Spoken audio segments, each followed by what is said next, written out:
जय हिंद साथियों, कैसे हैं आप लोग। आई होप के लगे होंगे आपकी जो स्टडी चलेगी बहुत ही बेहतरीन चलेगी। तो आज के सेशन में बात करने वाले हैं क्लास 12 के हिंदी के चैप्टर 9 के ऑब्जेक्टिव क्वेश्चन। इससे पहले हम लोग चैप्टर 1 2 3 4 5 6 7 8 देख चुके हैं। ठीक है, आप लोग नहीं देखे होंगे ना, तो देखने का प्रयास कीजिएगा, क्योंकि हम लोग 1 से 8 चैप्टर तक जो है ना, हम लोग अच्छे तरीका से सारे क्वेश्चन को देख लिया है और काफी बेहतरीन क्वेश्चन भी देखे हुए हैं। ठीक है ना, और आज जो है हम लोग 9 चैप्टर की बात करेंगे और 9 चैप्टर का जो नाम है प्रगति और समाज है, और इस पार्ट के लेखक जो होंगे नामवर सिंह होंगे। आप लोग याद रखिएगा, ठीक है, क्योंकि इसमें काफी सारे महत्वपूर्ण क्वेश्चन है। उस सारे महत्वपूर्ण क्वेश्चन की हम लोग बात करेंगे, तो आप लोग सारे क्वेश्चन को बेहतरीन तरीके से देखने का प्रयास कीजिएगा। ठीक है ना, तो चलिए बिना टाइम का क्वेश्चन की तरफ बढ़ते हैं। इससे पहले क्लास को लाइक नहीं किए तो क्लास को लाइक कर देंगे और चैनल को सब्सक्राइब कर लेंगे। ठीक है ना, और 1 नंबर क्वेश्चन की तरफ बात करेंगे और 1 नंबर क्वेश्चन आपके स्क्रीन पर ही है। कार्य प्रगति और समाज गद्य की कौन सी विधा है। आपको पता होनी चाहिए कि प्रगति और समाज जो है गद्य की कौन सी विधा है मेरे भाई। आपको पता होनी चाहिए कि भाई निबंध है, और कहा जाएगा कि प्रगति और समाज पाठ के लेखक जो है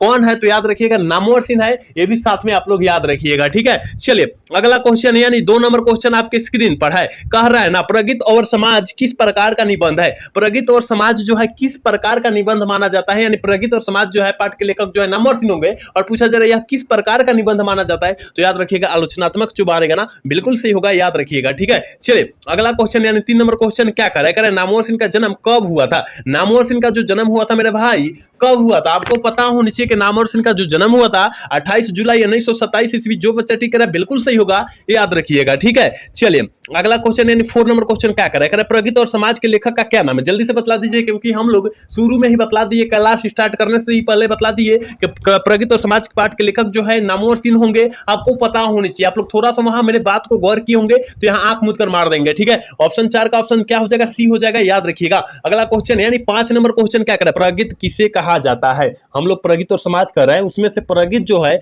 हम लोग किसे कहते हैं, तो याद रखिएगा मेरे भाई प्रगति किसे कहेंगे, याद रखिएगा गीति काव्य को जो है हम लोग प्रगति कहते हैं। ऑप्शन ए वाला सही होगा, 5 का ऑप्शन ए होगा, याद रखिएगा।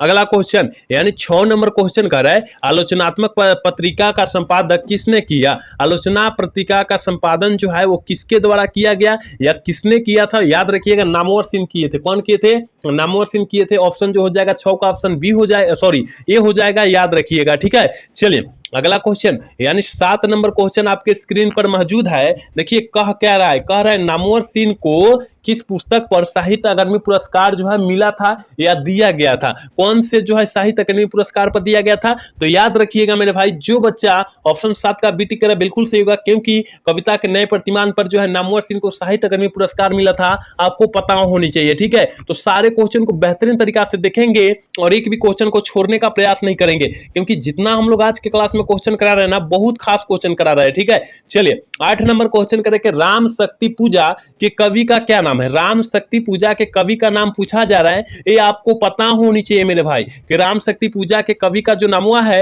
निराला जी है। क्या है, निराला जी है। ऑप्शन जो हो जाएगा 8 का ऑप्शन बी होगा, याद रखिएगा। चलिए 9 नंबर क्वेश्चन की तरफ बात करेंगे और 9 नंबर क्वेश्चन क्या कर रहा है।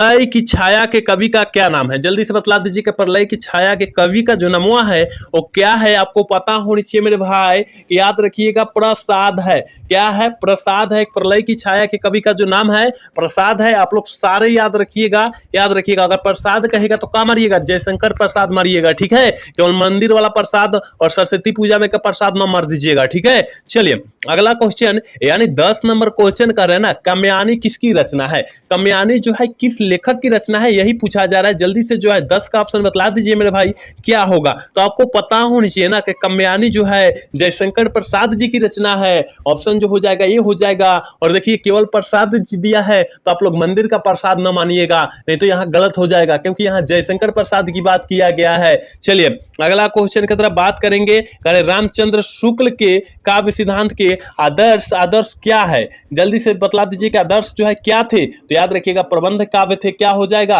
21 का 11 का ऑप्शन जो हो जाएगा बी होगा, याद रखिएगा।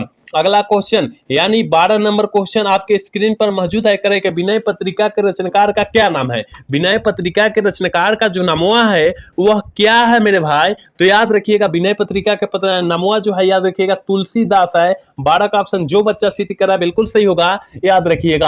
आप लोग सारे क्वेश्चन को जो है बेहतरीन तरीका से बेहतरीन ढंग से इसके आंसर देने का प्रयास कीजिएगा, क्योंकि हम लोग जितना क्वेश्चन करा रहे हैं ना, आपके एग्जाम के पॉइंट ऑफ व्यू से काफी बेहतरीन क्वेश्चन करा रहे हैं और गैस किया हुआ प्रश्न करा रहे हैं। ठीक है, चलिए अगला क्वेश्चन, यानी 13 नंबर क्वेश्चन करें हर्ष स्वीकार है कवि का क्या नाम है? जल्दी से बता दीजिए कविता के कवि का नाम क्या है? मुक्ति बोध जी। कौन है? मुक्ति बोध, याद रखिएगा ऑप्शन बी वाला सही होगा। ठीक है, मुक्ति बोध का मतलब क्या होता है? गजानन माधव मुक्ति बोध है, याद रखिएगा। चलिए अगला क्वेश्चन, यानी 14 नंबर क्वेश्चन का नामवर सिंह मुख्यतः किनके शिष्य माने जाते हैं? आपको तो पता होनी चाहिए ना कि नामवर सिंह जो है किसके जो है शिष्य माने जाते हैं, याद रखना है। हजारी प्रसाद द्विवेदी जी का शिष्य माने जाते हैं। ऑप्शन बी वाला सही होगा। 14 का ऑप्शन जो बच्चा बी टिक करा बिल्कुल सही होगा, याद रखिएगा।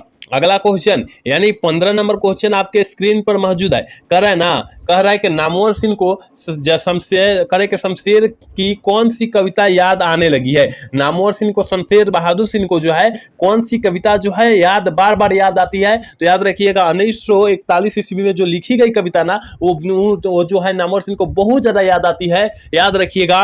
ऑप्शन बी वाला सही होगा, याद रखना है। ठीक है, सारे क्वेश्चन को काटा पीटा मचा देना है और एक भी क्वेश्चन को छोड़ना नहीं है, क्योंकि जितना क्वेश्चन बिहार बोर्ड पूछेगा ना उतना काटापीटी मचा देना है। ठीक है, कह रहे कि शमशेर बहादुर सिंह की कविता सुनने को किसकी याद आने लगती है कि वाद नामवर सिंह क्या है? जल्दी से बता दीजिए कि नामवर सिंह को जो है वाद नामवर सिंह को क्या कहते हैं? जल्दी से बता दीजिए 16 का ऑप्शन क्या होगा मेरे भाई? 16 का ऑप्शन जो बच्चा ऑप्शन ए टिक करा बिल्कुल सही होगा, क्योंकि थियोडोर एडोनो कहते हैं। ऑप्शन ए वाला सही होगा, 16 का ऑप्शन ए होगा, याद रखिएगा।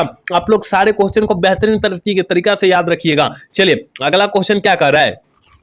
कह रहा है कि त्रिलोचन के ज्यादा कर क्या लिखा गया? जल्दी से बता दीजिए कि त्रिलोचन में से जो है ज्यादा कर क्या लिखा गया है? तो याद रखिएगा सोनेट लिखा गया है। क्या लिखा गया? सोनेट लिखा गया। ऑप्शन जो हो जाएगा 17 का ऑप्शन सी होगा, याद रखिएगा। चलिए अगला क्वेश्चन की तरफ बात करेंगे मेरे भाई। अगला क्वेश्चन, यानी 18 नंबर क्वेश्चन आपके स्क्रीन पर मौजूद है और इसका आंसर सारे बच्चे लगाएंगे कि तन गई रीढ़ के कवि का नाम क्या है? जल्दी से बता दीजिए कि तन गई रीढ़ के जो कवि का नाम है वो क्या है? तो याद रखिएगा नागा अर्जुन है। क्या है? नागा अर्जुन है। 18 का ऑप्शन ए हो जाएगा। ठीक है, 18 का ऑप्शन ए होगा, याद रखिएगा। चलिए 19 नंबर क्वेश्चन क्या करें? एकांत संगीत किसे कहा गया है? एकांत संगीत जो है किसे कहा गया है मेरे भाई? आपको तो पता होनी चाहिए कि एकांत संगीत जो कहा गया है यह जो है प्रगीत और समाज को कहा गया है। ऑप्शन बी वाला सही होगा, यानी केवल यहाँ प्रगीत दिया है तो प्रगीत हम लोग मारेंगे, आप लोग भी याद रखिएगा। चलिए 19 नंबर क्वेश्चन की तरफ बात करेंगे और 19 नंबर क्वेश्चन आपके 20 नंबर क्वेश्चन जो है आपके स्क्रीन पर है। कह रहे ना कविता पर किसका दबाव तीव्रता से जो है ना महसूर किया आया है? जल्दी से जो बतला दीजिए इसका आंसर जो है क्या हो जाएगा? तो याद रखिएगा करें कि कविता पर किसका दबाव जो है तीव्रता से महसूस जो है किया गया है? तो याद रखिएगा समाज पर। ये जो होता है हमारे कुछ भी गलतियां होती है तो सबसे पहले वो जो समाज पर प्रभाव पड़ता है, या अड़ोसी पड़ोसी होगा तो पड़ोसी पर प्रभाव पड़ेगा या समाज पर प्रभाव पड़बे करेगा। ठीक है, तो याद रखिएगा ऑप्शन बी वाला सही होगा। चलिए 21 नंबर क्वेश्चन करें कि उस जनपद का कवि हूं काव्य संग्रहण के कवि का नाम क्या है? जल्दी से बतला दीजिए क्या हो जाएगा? 21 का ऑप्शन जो हो जाएगा क्या होगा? तो याद रखिएगा ये जो हो जाएगा त्रिलोचन हो जाएगा। ऑप्शन बी वाला सही होगा। 21 का ऑप्शन जो बच्चा बी टिक कर रहा है बिल्कुल सही होगा, याद रखिएगा। इस नंबर क्वेश्चन कर रहे हैं कि मैथिली सारण गुप्त कैसे कवि कहे हुए? कैसे कवि हुए? जल्दी से जो है ना 22 का ऑप्शन बतला दीजिए मेरे भाई क्या हो जाएगा? कि मैथिली शरण जो है ना कैसे गुप्त जो है कैसे होगा जो हो कवि है? जल्दी से बतला दीजिए क्या होगा? तो 22 का ऑप्शन जो हो जाएगा याद रखिएगा बी होगा, राष्ट्र कवि है। क्या है? राष्ट्र कवि माने जाते हैं। ऑप्शन बी वाला सही होगा। 22 का ऑप्शन जो बच्चा बी टिक कर रहा है बिल्कुल सही होगा, याद रखिएगा। चलिए 23 नंबर क्वेश्चन कर रहे हैं कि अकेले कंठ की पुकार किसे कहा जाता है? अकेले कंठ की पुकार जो है वो किसे कहा जाता है? जल्दी से जो है ना 23 का ऑप्शन बतला दीजिए क्या हो जाएगा? कि अकेले कंठ की पुकार हम लोग किसे कहते हैं? तो याद रखिएगा प्रगीत को कहते हैं। क्या? प्रगीत। जो बच्चा ऑप्शन बी टिक कर रहा है, सॉरी ऑप्शन ए टिक कर रहा है बिल्कुल सही होगा, याद रखिएगा। ठीक है, चलिए 24 नंबर क्वेश्चन आपके स्क्रीन पर मौजूद है। ये जो क्वेश्चन जो है आपके एग्जाम में बहुत बार यह क्वेश्चन पूछा गया है, तो आप लोग इस क्वेश्चन को अच्छे तरीका से बेहतरीन तरीका से याद रखिएगा। करें कि एक साहित्य की डायरी के लेखक का क्या नाम है? जल्दी से बतला दीजिए कि एक साहित्य की डायरी के लेखक का जो नाम हुआ है वो क्या है? तो याद रखिएगा गजानन माधव मुक्ति बोध है, यानी 24 का ऑप्शन जो बच्चा बी टिक कर रहा है बिल्कुल सही होगा, याद रखिएगा। और इस चैप्टर का जो है लास्ट क्वेश्चन है, यानी 25 नंबर क्वेश्चन क्या कर रहा है? कहां से उदित है, जल्दी से बतला दीजिए कि प्रगति और समाज जो है, आगे बतलाइए कि प्रगति और समाज जो है किस लेखक के द्वारा रचा गया है, क्योंकि हम लोग पहले ही बतला चुके हैं और काफी बार भी बतलाए हैं। आप लोग जल्दी से बतला दीजिए कि प्रगति और समाज जो है किस लेखक की रचना है। तो आप लोग कहिएगा कि सर आप तो कई बार जो है बतला दिए कि प्रगति और समाज जो है, याद रखिएगा नामवर सिंह की रचना है, क्योंकि आप लोग कई बार बतला दिया है ना, आप कहेंगे। तो यहां आप लोग 25 का ऑप्शन बतला दीजिए, क्या हो जाएगा कि प्रगति और समाज पाठ जो है कहां से उत्कृष्ट है। तो याद रखिएगा वाद विवाद संवाद से लिया गया है। आपको पता होना चाहिए कि वाद क्या होता है, विवाद क्या होता है, संवाद क्या होता है, आपको तो पता होना चाहिए। वाद मतलब बात करना, विवाद मतलब झगड़ा उगड़ा होता है, और संवाद मतलब बातचीत होता है। ठीक है, तो ऑप्शन जो बच्चा 25 का ऑप्शन भी टिक करा बिल्कुल सही होगा, याद रखिएगा। ठीक है, तो इस चैप्टर का जो है लास्ट क्वेश्चन था और 25 नंबर क्वेश्चन था। ठीक है ना, तो आज का क्लास यहीं पर हम लोग स्टॉप करेंगे। आज का क्लास जो है कैसा लगा, अगर अच्छा लगा होगा तो चैनल को सब्सक्राइब और वीडियो को लाइक करना मत भूलिएगा। मिलता है अगला सेशन में। जय हिंद, जय भारत।